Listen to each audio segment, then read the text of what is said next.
మనకు lot of money వర్తిల్లాలి, మనకు ఆరోగ్యం వర్తిల్లాలి, మనకు స్థలం వర్తిల్లాలి, అన్నీ వర్తిల్లుతూనే ఉండాలి. అలా వర్తిల్లాలంటే నీలో ఒక లక్ష్యం ఉండాలి. ఏంటి సార్? ఆయన మహిమ కొరకే వర్తిల్లాలి. ఆమేన్. ఆయన మహిమ కొరకే బహుగా ఫలించాలి.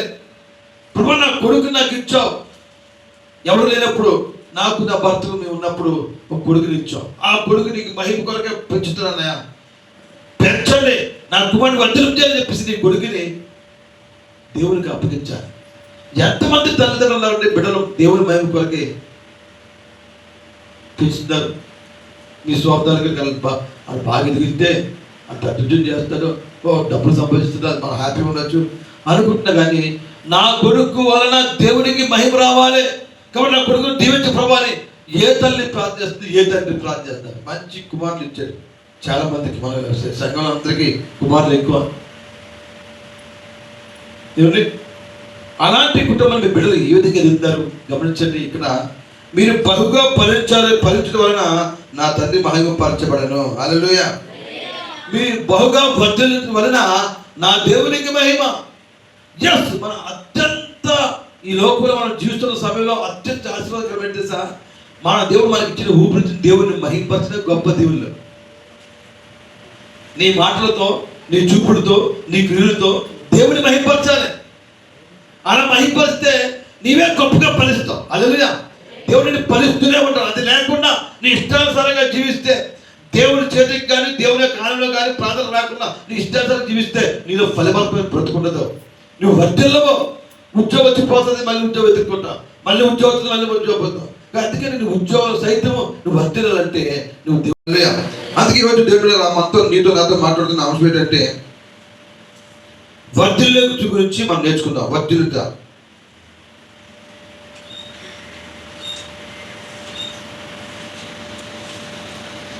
మనం బహుగా వర్ధిల్లాలి అన్నటువంటి మాట గురించి ఈరోజు మనం నేర్చుకోబోతున్నాం. ఎలా ఉంటే మనం వర్ధిల్లుతాం? ఫస్ట్ ఆఫ్ ఆల్ యోహాను సువార్త 15:8 ద్వారా మనం బహుగా ఫలించాలంటే దేవుని మహిమ కొరకు మనం జీవించాలి. అప్పుడు మనం బహుగా ఫలిస్తాం. రెండో దేవుడు మనం ఇంకెలా ఉంటే మనం వర్ధిల్లుతాం? ఫలించడం అన్నా వర్ధిల్లడం ఒకటే. మన బ్రతుకులు వర్ధిల్లకపోతే మనం సరిగ్గా నడుచుకోలేము. ప్రియమైన దేవుడా, అన్ని విషయాలు మనం వర్ధిల్లాలి. అందుకే ఫస్ట్ పాయింట్ వచ్చి చూద్దాం. ఏ స్థితిలో ఉంటే మనం వర్ధిల్లుతాం? సామెతల 28:28. సామెతల 28:25.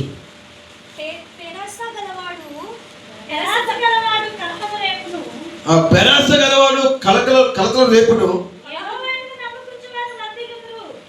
యెహోవా యందు నమ్మకించువాడు వర్ధిల్లును. హల్లెలూయా.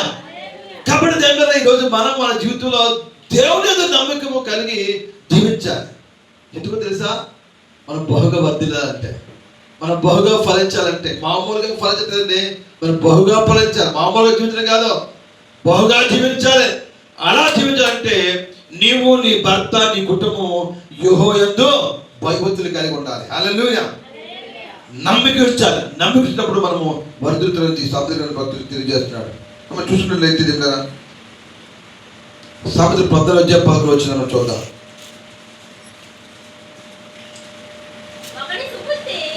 ఒకరి సుబుద్ధి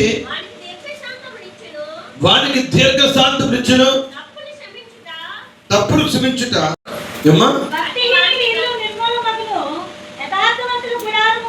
హల్లెలూయా. నీ ఇల్లు, నీ గుడారం వర్ధిల్లాలంటే నీ కుటుంబం లక్ష్యం తెలుసా? యథార్థత. ఇందాక నమ్మకించి వారు వర్ధిల్లుతారు వాక్యం చెప్పింది. ఇప్పుడు యథార్థత కలిగిన జీవితం కలిగి ఉంటే, యథార్థంగా మనం ఉండగలిగితే మన ఇల్లు వర్ధిల్లుతుందట. హల్లెలూయా.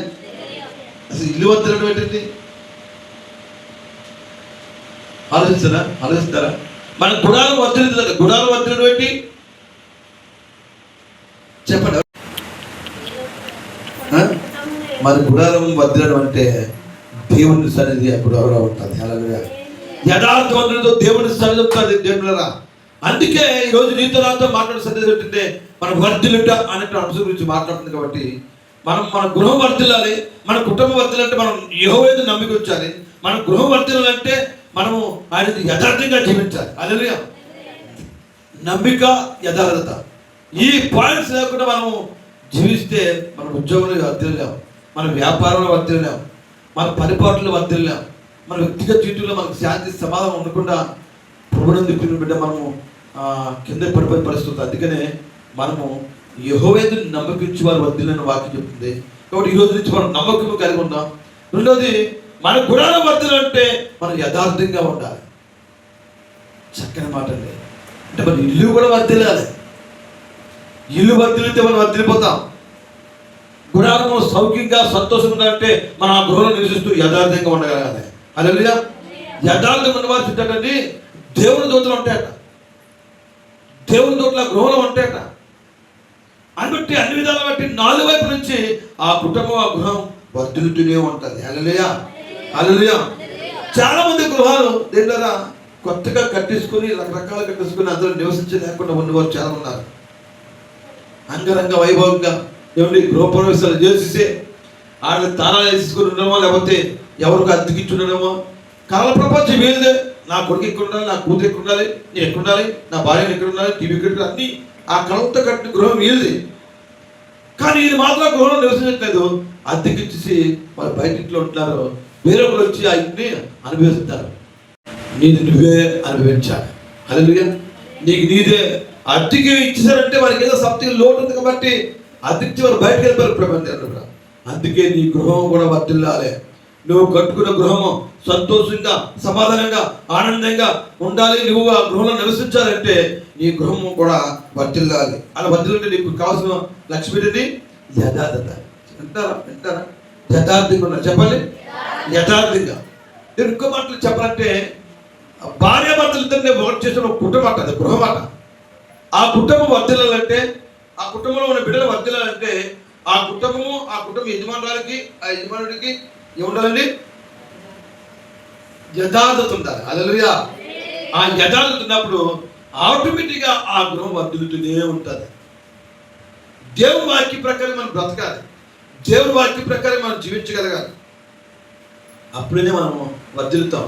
వర్ధిల్లలేక సతలబడిన వారు చాలా మంది అనుకోవడానికి దేవుని వెనకాల తిరుగుతూ వారు తప్పుదల వర్ధిల్లలేక, యథార్థం లేపడం వల్ల, తప్పుడు స్వభావం ఉన్నందువల్ల, వారు వర్ధిల్ల రాపడం వల్ల చివరికి దేవునే దూషించే వారు అనేక మంది మనకు కలుగులు ఉన్నారు. అలాంటి దానిగా ఉండకుండా ఉండగలంటే ఇదో యెహోవాను నమ్మిక ఉంచాలి. తర్వాత వర్ధిల్ల గుణం కలిగి ఉండాలి. హల్లెలూయా. యథార్థవంతులుగా ఉండగలగాలి. యథార్థత అనేటువంటి నెరవేర్చి ఉండాలంటే బైబిల్ యథార్థ వారు ఎవరు ఉన్నారంటే యోబే.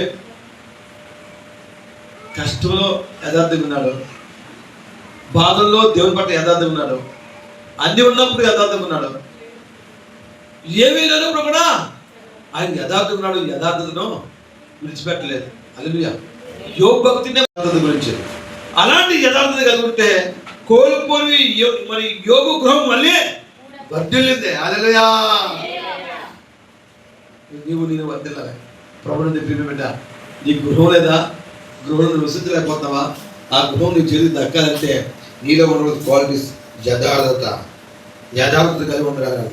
ఇంకోటి చూద్దాం. ప్రభువుని ప్రియ బిడ్డ కదా మనం చూసుకున్నట్లయితే సామెతల ప్రభువుని 10వ నీతిమంతులు వర్ధిల్లుట పట్టణములకు సంతోషకరము. హల్లెలూయా. చక్కని మాట. నువ్వు నీతిమంతునిగా నీ పట్టణంలో ఉంటే, నువ్వు వర్ధిల్లుతుంటే నీ వల్ల పట్టణం అంతా సంతోషంగా ఉంటుందట. హల్లెలూయా, హల్లెలూయా. కాబట్టి దేశంలో ఈరోజు మనం ఎప్పుడైతే యేసుని నమ్ముకొని మన పాపం విడిచిపెట్టి ఆయన రక్తంలో కరగబడి ఆయన రక్షకుడిగా మనం అంగీకరించి ఆయన నమ్ముకొని ఆయన విశ్వాసం నుంచి బ్రతికి బాప్తిసం తీసుకున్నాం, అప్పటి నుంచి మనము దేవుని చేత సమాధాన బంధం కలిగి మనం నీతిమంతులుగా తీర్చుకుంటాం. నీతిమంతులట ఏమిటి? యథార్థంగా పట్టణములకు. అంటే నువ్వు నీతిమంతుగా నీ గృహంలో నీవు ఉంటున్నటువంటి ప్రాంతంలో నువ్వు ఏమిటి? యథార్థంగా ఉండగలగాలి. ఆ యథార్థం నీకుంటే నీ వల్ల నీ పట్టణము ఏమిటి? సంతోషిస్తుంది. హల్లెలూయా. సావిత్రి మహారాజు సులభన్ మహారాజు తెలియజేస్తున్నాడు. కాబట్టి ప్రభుత్వ ప్రియ బిడ్డ, ఈరోజు నీతిమంతుడు ఏమిటి? వర్ధిల్లుట పట్టణములకు సంతోషకరము. నీవు నిన్ను కూడా ఈ పట్టణం అంటే పట్టణం నీ ఇల్లు అనుకోవచ్చు, నీ కుటుంబం అనుకోవచ్చు, నువ్వు వీలు అనుకోవచ్చు. ఆ వీధి చక్కగా సుఖంగా సంతోషంగా ఉంటే నువ్వు నీతి దేవుడిని చూడగలిగితే వర్ధులతో హల్లెలూయా. నీతిని తప్పుకోకుండా జీవిస్తే నీతిమంతులైనటువంటి స్థితి నుంచి వాళ్ళు తప్పిపోయి నీతిమంతులుగా ఉండగలుగుతాం ప్రభు. అలాంటప్పుడు మన వల్ల పట్టణము సంతోషించదు. హల్లెలూయా. మళ్ళీ ఇక్కడ నా చిన్నతనంలోకి వెళ్ళవలసిన పరిస్థితి అవుతుంది. ఈరోజు విహాన్ రాజు ఒకే డ్రెస్ తీసుకొని వస్తుంటే అలాగే మేము ఉండేవాళ్ళు. మా ముగ్గురు ఒకటే డ్రెస్. ఆ ఇదిలో కలకలాడుతూ ఉదాహరణకి తిమ్మోతి గారు మలకాపురం పోతే అది అలాగా అవి మరి బీసీ కొని పోతే దూదేయాల మీది అలా ఉండేవాళ్ళు. ఆ చివరకు మా గురించి చెప్పుకోవడమే.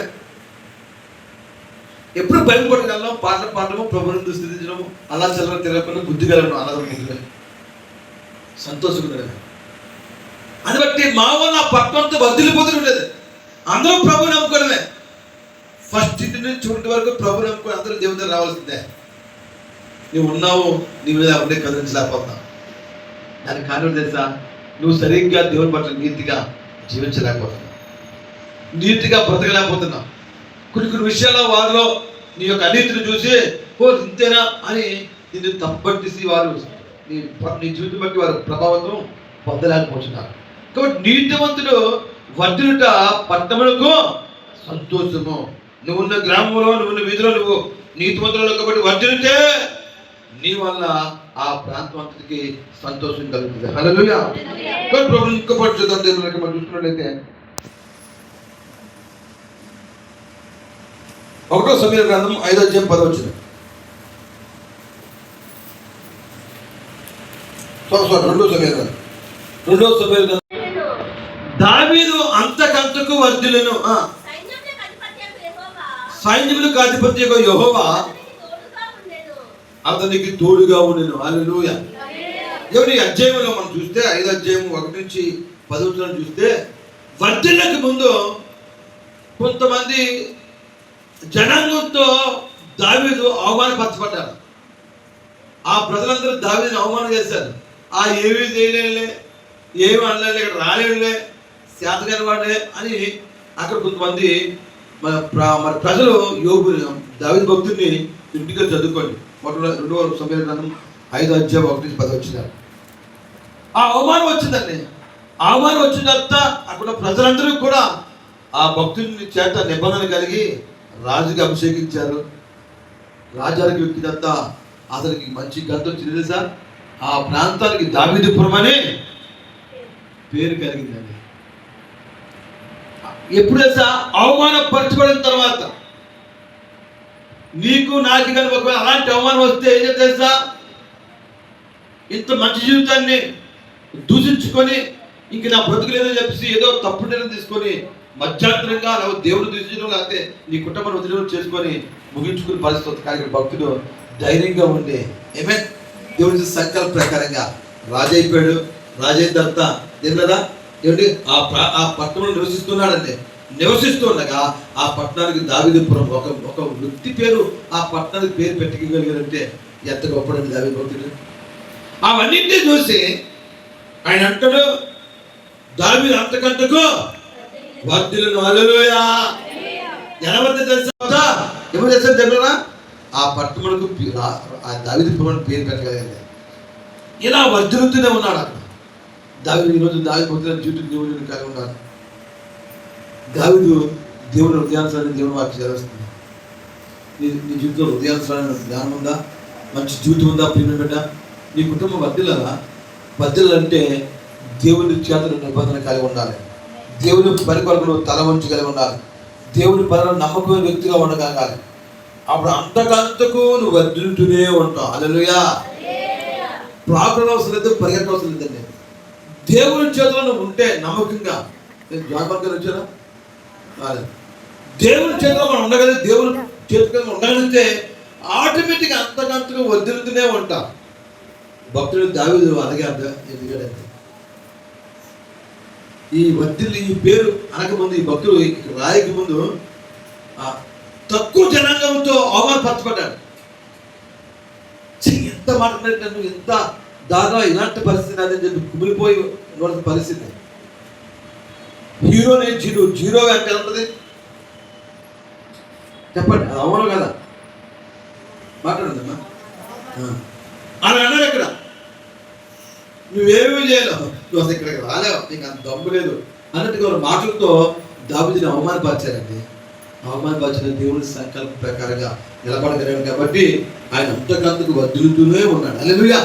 పురుషులారా, మీ కుటుంబంలో, మీ ఉద్యోగాల్లో, మీ పట్ల మీకు ఉన్నటువంటి పురుగులు పదబట్టి అవమానాలు కలిగినటువంటి ఆ మాటలను నీ మీద రావచ్చు. వాటిని తొలగించుకొని దేవుడు నమ్మకంగా ఉండగలిగితే దేవుడు మీ పట్ల కలిగిన ఆయన సంకల్పాన్ని మీ పట్ల నెరవేర్చి నువ్వు అంతకంతకు ఈ వాక్యాలను బట్టి వర్ధిల్లింపు చేస్తూ ఉంటాడు. హల్లెలూయా.